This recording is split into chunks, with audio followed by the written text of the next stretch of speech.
সকাল 5:30 থেকে দুপুর পর্যন্ত মাই মর্নিং রুটিন স্মার্টলি তাড়াতাড়ি সব কাজ কীভাবে গুছিয়ে করা যায়। তো হ্যালো এভরিওয়ান, গুড মর্নিং। কেমন আছেন সবাই? আশা করি সবাই খুব ভালো আছেন, আর আমরাও ভালো আছি। আমার আরও একটি নতুন ব্লগে আপনাদের সবাইকে স্বাগত জানাই। ঘুম থেকে উঠেই দেখলাম বাইরে ঝমঝমিয়ে বৃষ্টি পড়ছে। তো সেটা দেখে বাইরে কিছুক্ষণ অপেক্ষা করছিলাম। তো তারপরে ভাবলাম এত অপেক্ষা করতে গেলে আর কিন্তু কাজগুলো করতে দেরি হয়ে যাবে। তাই ভাবলাম বাইরে যতক্ষণ বৃষ্টি পড়ছে ঘরের কাজগুলি সেরে ফেলি। তাই ঘর দোরগুলো, বাসি ঘরগুলো যেরকম হালকা হাতে প্রত্যেক দিন ঝাড় দিয়ে থাকি, তো সেটাই দিচ্ছি। আজকে যদিও মা এখনও ঘুম থেকে ওঠেনি আর বাবা এই মাত্রই সবে এলো, তবে বাবা আজকে বলছিল যে আমি কাজ সেরে নিচ্ছি, বাইরে বৃষ্টি পড়ছে। তো আমি বললাম যে না, আজ তোমার শরীরটা ভালো নেই, তুমি গিয়ে শোও, আমি কাজ করে নিচ্ছি। তো সেটা বলেই কি আর সে শোনে? তবে তিনি তো শোনেননি, কারণ তিনি সেই এদিক ওদিক সেদিক করেই যাচ্ছে। তো এটার জন্যে আমি একটু বকাবকি করছিলাম যে তোমাকে আমি যার জন্যে আমি করতে এলাম কাজটা, তো তুমি তো সেটা আমার কথাই শুনলে না। তোমাকে বললাম একটু শুয়ে থাকো, তা তুমি শুলে না। তো এই আর কি। তো এই নিয়েই ভাবলাম কি কাজগুলো সেরে ফেলি। তাই ওই যে সমস্ত ঘর দোর ঝাড় দিয়ে রান্নাঘর থেকে হাঁড়িটা বার করে নিয়েছি। তো সেটা বার করে গোটা রান্নাঘর একবার ভালো করে মুছে নিলাম। তো নেওয়ার পরে এই যে হালকা হাতে টেবিলটা মুছে নিয়েছি, চেয়ারগুলিকেও মুছে নিয়েছি।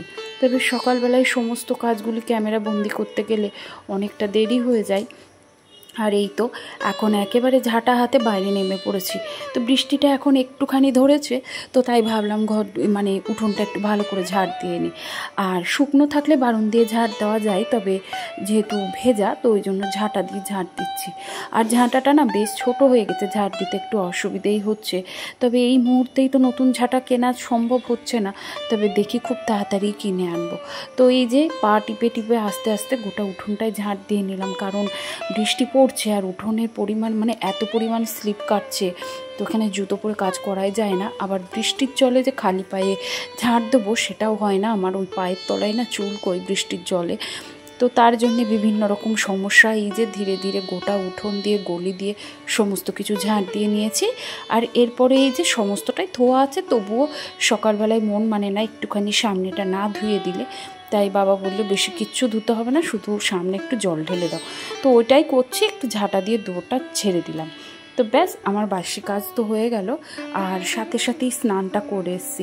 তবে স্নান তো করলাম, কিন্তু না একটু মনে হচ্ছে ঠান্ডাটা লেগে যাবে, কারণ এই যে ওয়েদার, তো এই ওয়েদারে স্নান করলে ঠিক চুলটা শুকোচ্ছে না, তারপরে রোদ্দুরও নেই আর মেঘলা মেঘলা ওয়েদার। তো তবে কি বলুন তো, সকাল সকাল স্নান করলে না একটা ফুলফিল এনার্জি পেয়ে যাই, আর অনেক কাজ করতে কিন্তু ইচ্ছে করে। তো আমার আমি নিজেকে এনার্জেটিক রাখি কিন্তু এইভাবেই। অনেকটা পরিমাণ এনার্জি নিয়ে যদি সংসারের কাজ করতে হয়, তাহলে আমি মনে করি সকালবেলায় যদি ঘুম থেকে উঠে যেটুকু কাজ করে নেওয়ার পরে যদি একটু ফ্রেশ হয়ে ঠান্ডা জল দিয়ে স্নান করে ফ্রেশ হওয়া যায়, তাহলে অটোমেটিক কিন্তু অনেকটা এনার্জি চলে আসে। তো এরপরে এই যে ওখানে রেডি হয়ে নিচ্ছি। চুলে যেহেতু জল ছিল, তাই একটা শুকনো ওড়না দিয়ে পেঁচিয়ে রাখলাম। তো তারপরে জলটা শুকিয়ে যাওয়ার পরে হালকা হাতে চুলটা আঁচড়ে সিঁদুরটা পরে নেবো। এইটুকুই হচ্ছে সকালবেলাকার কাজ থাকে। আর তারপরে এই যে ঠাকুর প্রণাম করে নিলাম। আর বাইরে বৃষ্টি পড়ছে, তো ইচ্ছে করলেও এখন তুলসী মন্দিরে জল দেওয়া সম্ভব হচ্ছে না। তো এই দেখুন বাইরে কি পরিমাণ বৃষ্টি হচ্ছে। তো আজকে সারা দিনটাই এইরকমভাবেই কেটেছে, আর জানি না আবার কতদিন কাটবে, কারণ বেশ দুদিন যে পরিমাণ বৃষ্টি হচ্ছিল, তারপরে হঠাৎ যে দুদিন বৃষ্টি রোদ দিল, তা এত গরম লাগছিল। তো আজকে আবার দেখছি বেশ বৃষ্টি পড়ছে, গতকালকে বিকেল থেকেই কিন্তু বৃষ্টিটা শুরু হয়েছে।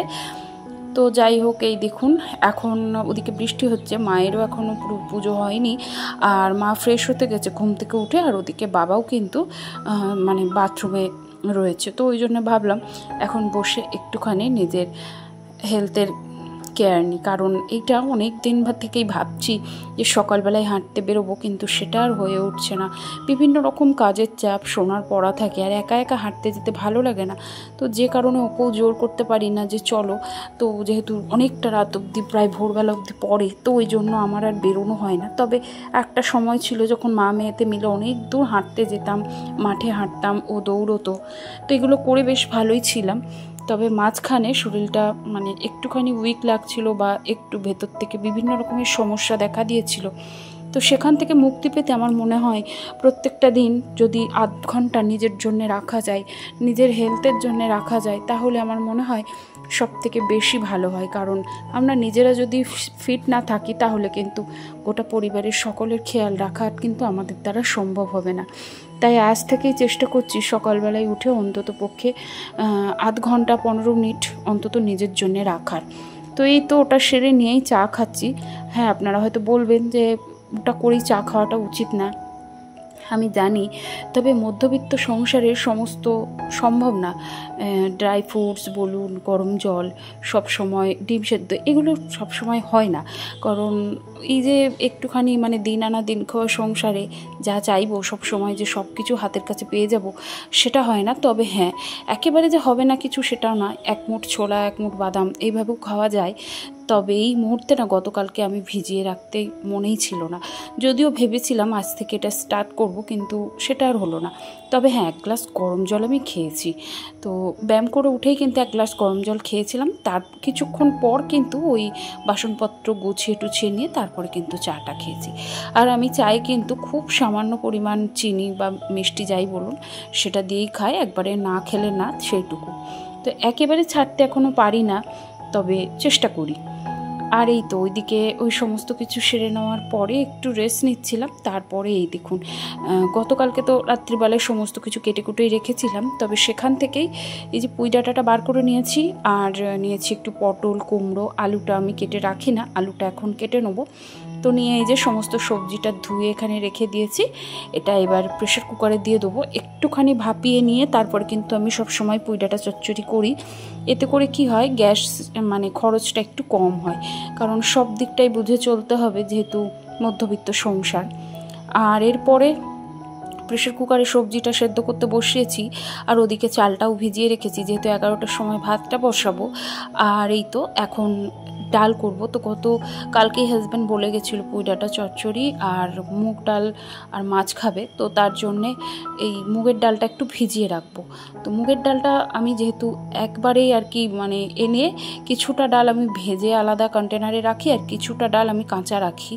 তো তার জন্য আজকে কাঁচা মুগের ডালই করবো। তো ওই জন্য ডালটা একেবারে ধুয়ে ভিজিয়ে রাখলাম, এতে করে গ্যাসের খরচটা কিন্তু অনেকটা কম হয়। তো এই তো এখন অনেকটাই মানে বেলা হয়ে গেছে, আর আজকে বেশ মেঘ ওয়েদার। তাই মা বললো যে আজকে কিন্তু ভাত কিন্তু খুব সহজে নষ্ট হবে না, তো তাই জন্য একটু তাড়াতাড়ি বসিয়ে দিয়েছি। ওদিকে ভাতটা বসিয়ে দিয়েছি। আর গতকালকে হাজব্যান্ড বলেছিল পুঁটি মাছ খাবো, তো সেই পুঁটি মাছ আজকে গোটা বাজার খুঁজে 2 জায়গায় পুঁটি মাছ পেয়েছিলাম। তো সেখান থেকে কিছুটা পুঁটি মাছ আর সাথে নিয়ে এসেছিলাম মোরলা মাছ আর অল্প একটু চিংড়ি মাছ। তো এই সমস্ত মাছ কাটতে প্রায় আমার 1 ঘন্টা কেটে গেছে, কারণ এখন তো বাড়িতে ছাই তো পাওয়াই যায় না। আর ওই লবণ দিয়ে পুঁটি মাছ ঝুড়িতে ঘষে বিভিন্ন রকম আইডিয়াতে কেটে নিয়েছি, আর সেগুলো করতে 1 ঘন্টা আমার সময় লেগেছে। আর তারপরে তো মাছ বাইরে বসে কাটা যাচ্ছে না, বৃষ্টি পড়ছিল, সেই জায়গা পরিষ্কার করে সমস্ত কিছু করে ওই যে সব কিছু রেডি করে নিয়েছি। তবে মোরলা মাছটা আজকে করব না, ওটা ফ্রিজে রেখে দিলাম। আর চিংড়ি মাছটা চচ্চড়ি দিয়ে খাবে বলেছিল, সেটা করব। আর পুঁটি মাছটা করব। আর ওর মধ্যে না একটা তেলাপিয়া 2-4টে বাটা রয়েছে, তো এটাই করা হয়েছে। এখনও রেডি করে রেখেছি, রান্না এখনও বসাইনি। আর ততক্ষণ সোনা উঠে পড়েছে ঘুম থেকে, আজকে তো সকালবেলায় ওর পড়া নেই, তো যে কারণে ও ঘুম থেকে উঠে পড়ার পরে এই দেখুন ওকে এখন আমি ব্রেকফাস্টটা রেডি করে দিয়েছি। আর তারপরে এই যে এখানে আমি বিছানাটা ঠিক করতে চলে এলাম, কারণ বাসি বিছানা একটু ঝেড়ে নেবো, কারণ ও তো সকালে ঘুমোচ্ছিল বলেই কিন্তু এদিকে সমস্যাটা।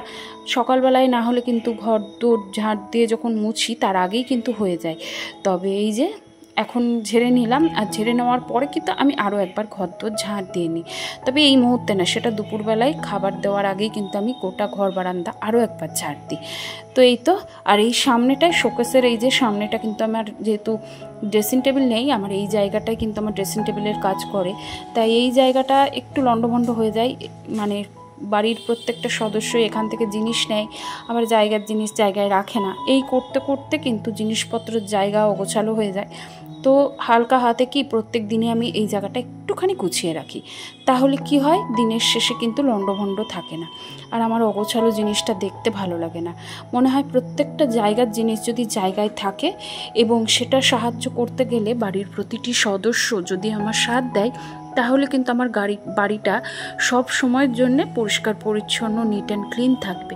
কিন্তু সেটা তো হয়ে ওঠে না, বলুন, সবাই তো সেটা হয় না, সব সময় সবাই সেটা করতেও পারে না। তো এই তো এই পাশে আমি চচ্চড়িটা বসিয়ে দিয়েছি, চিংড়ি মাছ ভেজে নর্মালি যেরকমভাবে চচ্চড়ি করা হয় সেভাবেই বসিয়েছি। আর এই যে বাসনগুলি দেখছেন, এগুলি ওই সবজি টবজি কেটে কুটে রাখা হয়েছে, এই সমস্ত সবজি, সকালে একটা ডিম সেদ্ধ করা হয়েছিল। তো এইগুলো করতে করতে এই যে কয়েকটা বাসন জমে গেছে। তো আমি একটা জিনিস শিখেছি আমার ছোটো পিসি শাশুড়িমার কাছ থেকে। তো পিসি শাশুড়ি মানে আমাকে শেখায়নি, তবে আমি ওনার কাছ থেকেই কাজটা আমি শিখতে পেরেছি। তো উনি যে কোনো জিনিস মানে রান্না করতে গেলে আমাদের এমন অনেক জিনিস হয় টুকটাক যেগুলো জমে যায়। তো উনি করেন কি, একটা বাটি জমুক বা একটা চামচ যাই থাকুক না কেন, বা হয়তো একটা সবজি কেটে একটা ঝুড়িতে রাখা হয়েছে, সমস্ত কিছু ওনাকে দেখেছি যে ওই সাবান জল দিয়ে ধুয়ে তারপরে রাখতে। তো এটা আমি পিসির কাছ থেকে শিখেছি। তো আমিও সেটা করে থাকি। আর এতে করে কিন্তু জিনিসপত্র খুব সুন্দর পরিষ্কার পরিচ্ছন্ন থাকে, আর দেখতেও ভালো লাগে, নিজের মনটাও পরিষ্কার থাকে। তো এটা আমি পিসির কাছ থেকে শিখেছি। আসলে কি বলুন তো, আমার শ্বশুরবাড়ির থেকে আমি অনেক কিছু শিখেছি, কারণ অনেক ছোটোবেলাতে আমি এসেছি, প্রায় বলতে পারেন সমস্তটাই এখান থেকেই শেখা। তবে হ্যাঁ, বাপের বাড়ির থেকে অনেক কিছুই শিখেছি, তো যেগুলো আর কি মানে বিপদে পড়ে শেখা। তো মা যেহেতু অসুস্থই থাকতেন, তো সেই কারণে সেইভাবে গুছিয়ে করতে পারতাম না, তবে করতাম। আর শ্বশুরবাড়িতে এসে কিভাবে একসাথে জয়েন্ট ফ্যামিলি নিয়ে সংসার করা, সবাইকে অ্যাডজাস্ট করে চলা, এগুলি শিখেছি আমার শাশুড়িমার কাছ থেকে। আর কিছুটা আমার অন্যান্য শাশুড়িমা যারা রয়েছেন, কাকি শাশুড়িমা, জেঠি শাশুড়িমা, সবার মধ্যে কিন্তু একটা আলাদা বন্ডিং রয়েছে। তো সেখান থেকেই এগুলি শেখা। আর সত্যি কথা বলতে কি, আমার ফ্যামিলি মানে আমার বাপের বাড়ির ফ্যামিলি, আমাদেরও জয়েন্ট ফ্যামিলি ছিল, কিন্তু সবাই যার যার মতো আলাদা, কিন্তু ওই একটু আধটু আর কি সবার মধ্যে কথা বলাবলি থাকতো, সেইভাবে কিন্তু অ্যাডজাস্টমেন্টটা ছিল না। তবে আমি আমার শ্বশুরবাড়িতে এসে এগুলি শিখেছি। আর সত্যি কথা বলতে কি, আমরা মেয়েরা কিন্তু চাই এরকম একটা ছোট্টখাট্টো বা একটা সুন্দর ফ্যামিলি পেতে, তো সেটাই পেয়েছি। আর আমার সত্যি কথা, আমার শ্বশুরবাড়ির লোক কিন্তু খুবই ভালো, সবার কাছে কিন্তু আমি বউ নই, মেয়ের মতো থাকি। আর এই দেখুন, আপনাদের সাথে কথা বলতে বলতে রান্না প্রায় শেষ। তো এটা আপনাদের সাথে দেখিয়ে দিলাম, পুঁটি মাছ কালো জিরে বেগুন দিয়ে ঝোল, আর সাথে রয়েছে পটল ভাজা, আর রয়েছে মুগ ডাল। আর এই হচ্ছে আমাদের আজকের রান্নার মেনু, আর সাথে চচ্চড়িও রয়েছে। তো চলুন, আজকের ভিডিওটি এখানে শেষ করলাম। কেমন লাগলো অবশ্যই কিন্তু একটি কমেন্টের মাধ্যমে জানাতে ভুলবেন না। যদি কোথাও ভালো লেগে গিয়ে থাকে প্লিজ একটি লাইক করে দেবেন। তাহলে আজকের মতো ভিডিওটি আমি এখানেই শেষ করছি। আবারও দেখা হবে নতুন কোনো ভিডিওর সাথে। ততক্ষণের জন্য সবাই খুব ভালো থাকবেন, সুস্থ থাকবেন, সাবধানে থাকবেন।